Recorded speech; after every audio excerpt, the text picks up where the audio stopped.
Fashion ടോക്സിന് അടുത്ത വീഡിയോയിലേക്ക് സ്വാഗതം. ഇന്നിപ്പോൾ നമ്മൾ പറഞ്ഞാൽ മമ്മൂട്ടി കമ്പനി, അതായത് ഒരിക്കൽ കൂടി മമ്മൂട്ടി കമ്പനി പ്രൂവ് ചെയ്ത് കഴിഞ്ഞു ഈ മലയാള സിനിമയിലെ, അതായത് മലയാളം ഫിലിം ഇൻഡസ്ട്രിയിലെ ഏറ്റവും വിശ്വസിക്കാൻ പറ്റുന്ന ഒരു ബാനറാണ് മമ്മൂട്ടി കമ്പനി.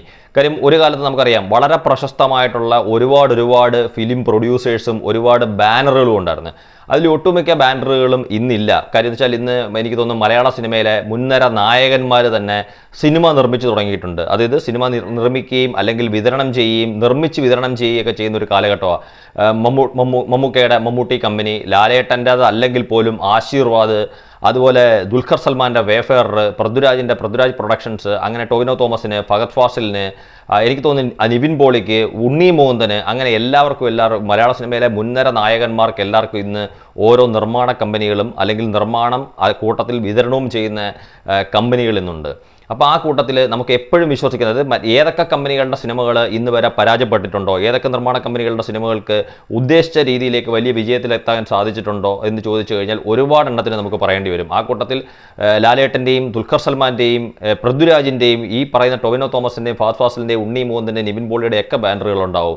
പക്ഷേ അവിടെയൊക്കെ നമുക്കറിയാം ഒരു പ്ലേ ഹൗസ് എന്ന് പറയുന്ന ഒരു നിർമ്മാണ കമ്പനിയുടെ പേര് പൂർണ്ണമായിട്ട് ഒഴിവാക്കി മമ്മൂട്ടി കമ്പനിയിലേക്ക് വന്നതിന് ശേഷം അവരുടേതായിട്ടുള്ള ആദ്യം വന്ന നൻപകൽ നേരത്ത് മയക്കവും, പിന്നീട് വന്ന റോഷാക്കാണെങ്കിലും, കണ്ണൂർ സ്ക്വാഡ് ആണെങ്കിലും, കാതലാണെങ്കിലും, ടർബോ ആണെങ്കിലും ഈ 5 സിനിമകളും വലിയ വിജയമായ കണക്ക് ഇപ്പോൾ 6ാമത്തെ Dominic and the ladies purse എന്ന് പറയുന്ന സിനിമ കൂടി ഈ പറഞ്ഞ കണക്ക് ആ വിജയത്തിൻ്റെ, അതായത് 8 കോടി ബഡ്ജറ്റായി എന്ന് അവകാശപ്പെടുമ്പം, അല്ലെങ്കിൽ മമ്മൂക്കയുടെ ഹേറ്റേഴ്സ് ആയിട്ടുള്ള ആൾക്കാർ പോലും 8 കോടി ബഡ്ജറ്റ് ആയില്ലേ എന്ന് ചോദിക്കുന്നിടത്ത് ഒരു വേൾഡ് വൈഡ് തന്നെ ഏതാണ്ട് എനിക്ക് തോന്നുന്നു മെനഞ്ഞാന്നത്തെ ഒരു കളക്ഷൻ വരുന്ന സമയത്ത് ഏതാണ്ട് 15.5 കോടിയാണ് സാക്നിൽക്കിൻ്റെ ഒരു കളക്ഷൻ പുറത്തുവിട്ടിരിക്കുന്നതനുസരിച്ച് ഏതാണ്ട് 15.5 കോടിയോളം രൂപയാണ്. അപ്പോൾ 8 കോടി മുടക്കിയ സിനിമ ഏതാണ്ട് 5, 6 അല്ലെങ്കിൽ 7 ദിവസം കൊണ്ട് 15.5 കോടി കിട്ടിയെങ്കിൽ നമുക്ക് തീർച്ചയായിട്ടും അറിയാം അത് ഈ ഒരു 20 കോടിക്ക് മേളിലേക്ക് ആ സിനിമ വളരെ നിസ്സാരമായിട്ട് കളക്ട് ചെയ്യും. അല്ലെങ്കിൽ തന്നെ ആ സിനിമ ഒരു ഹിറ്റ് ചാർട്ടിൽ കയറി കഴിഞ്ഞു എന്ന് വേണമെങ്കിൽ നമുക്ക് പറയാം.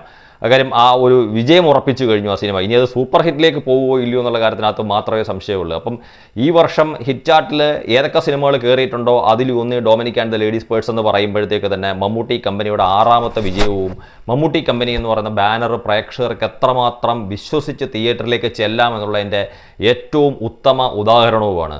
ഇപ്പം Dominic and the ladies purse എന്ന് പറയുന്ന സിനിമയെ സംബന്ധിച്ചിടത്തോളം നമുക്കറിയാം വളരെ സിമ്പിളായിട്ട്, അതായത് ഏറ്റവും ചിലവ് കുറച്ച് വളരെ നിസ്സാരമായിട്ടുള്ള രീതിയിൽ ഏറ്റവും ഭംഗിയായിട്ടുള്ള രീതിയിലേക്ക് തിയേറ്ററിൽ എത്തിച്ച സിനിമയാണ്. പിന്നെ സ്വാഭാവികമായിട്ടും എനിക്ക് തോന്നുന്നു മമ്മൂക്കയുടെ ഹേറ്റേഴ്സിന് ആ സിനിമയ്ക്ക് ഒരു വലിയൊരു ഹൈപ്പ് ഇല്ലാതെ തിയേറ്ററിൽ എത്തിയതുകൊണ്ട് മൗത്ത് പബ്ലിസിറ്റിയിലൂടെ വലിയ വിജയമായി തീരേണ്ടുന്ന ആ സിനിമയെ മമ്മൂക്ക ഹേറ്റേഴ്സ് ആയിട്ടുള്ള ആൾക്കാർ ഈ പോസിറ്റീവായിട്ടുള്ള റിപ്ലൈ അല്ലെങ്കിൽ റെസ്പോൺസ് വന്ന ആൾക്കാരോടൊപ്പം നെഗറ്റീവായിട്ടുള്ളൊരു റെസ്പോൺസ് കൂടെ അല്ലെങ്കിൽ ഒരു ശ്രമം കൂടെ പ്രേക്ഷകരിലേക്ക് എത്തിക്കാൻ വേണ്ടി, അല്ലെങ്കിൽ സിനിമ പിന്നെയും കാണാൻ വേണ്ടി ഇരിക്കുന്ന ആളുകളിലേക്ക് എത്തിക്കാൻ സാധിച്ചതുകൊണ്ടാണെന്ന് എനിക്ക് പറയേണ്ടി വരും ആ സിനിമ ഒരു വലിയ വിജയത്തിലേക്ക് പോകാത്ത. കാര്യം ആ സിനിമയെ സംബന്ധിച്ചിടത്തോളം എന്താണ് ആ സിനിമയുടെ കുറ്റം എന്ന് ചോദിച്ചു കഴിഞ്ഞാൽ ഇന്നും എനിക്ക് മനസ്സിലാവുന്നില്ല. കാര്യം മലയാള സിനിമയിൽ അധികം കണ്ടിട്ടില്ലാത്ത രീതിയിലൊരു ക്ലൈമാക്സ് തന്നെയാണ് അതിൻ്റെ ക്ലൈമാക്സ്. കാര്യം ഇതിൻ്റെ മറ്റ് ചില രൂപങ്ങൾ നമ്മൾ ചില സിനിമകളിൽ കണ്ടിട്ടുണ്ടാവും, ഇല്ല എന്ന് ഞാൻ പറയുന്നില്ല. പക്ഷേ ഇത്തരത്തിൽ ഒരു ക്ലൈമാക്സ് എനിക്ക് തോന്നുന്നു മലയാള സിനിമയിൽ ഇതിനു മുമ്പ് ഞാൻ കണ്ടിട്ടില്ല. ഒരു പക്ഷേ ചിലപ്പം എൻ്റെ ശ്രദ്ധയിൽപ്പെടാത്തതായിരിക്കും, അതുകൂടെ ഞാൻ പറയാം. കാര്യം ഇതിൻ്റെ താഴെ വന്നിട്ട് നീ കണ്ടിട്ടില്ലെങ്കിലും അല്ലെങ്കിൽ നിങ്ങൾ കണ്ടിട്ടില്ലെങ്കിൽ ഞാൻ ഇങ്ങനെ ഉണ്ടെന്ന് പറയണ്ട, അതുകൊണ്ടാണ് ഞാൻ പറഞ്ഞത് ഞാൻ കണ്ടിട്ടില്ല.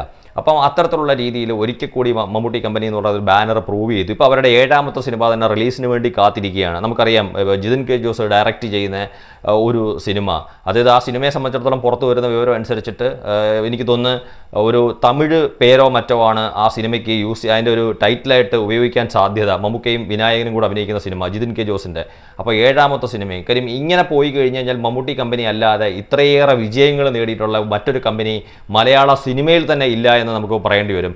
അതുപോലെ എനിക്ക് തോന്നുന്നു ഫാലിമി എന്ന് പറയുന്ന സിനിമ ഡയറക്റ്റ് ചെയ്ത ആ ഡയറക്ടറുടെ സിനിമയിലേക്ക് മമ്മൂക്ക വരുമ്പോഴത്തേക്ക് അത് എനിക്ക് തോന്നുന്നു ഒരു പക്ഷേ ചിലപ്പോൾ മമ്മൂട്ടി കമ്പനിയുടെ 8ാമത്തെ സിനിമയായി മാറാൻ സാധ്യതയുണ്ട്. അപ്പോൾ ഇത്തരത്തിലുള്ള വലിയ വിജയങ്ങളിലൂടെ മമ്മൂക്ക മുന്നോട്ട് തന്നെ പോയിക്കൊണ്ടിരിക്കുകയാണ്. മമ്മൂട്ടി കമ്പനി എന്ന് പറയുന്ന ഒരു ബാനറിൻ്റെ പേര് ഒട്ടും നഷ്ടപ്പെടുത്താതെ, പ്രേക്ഷകരിലെ വിശ്വാസം ഒട്ടും ചോർത്തിക്കളയാത്ത രീതിയിൽ. അപ്പോൾ മമ്മൂക്കയ്ക്ക് ഇത് നിലനിർത്താൻ പറ്റട്ടെ, മമ്മൂട്ടി കമ്പനിക്ക് ഇത് നിലനിർത്താൻ പറ്റട്ടെ.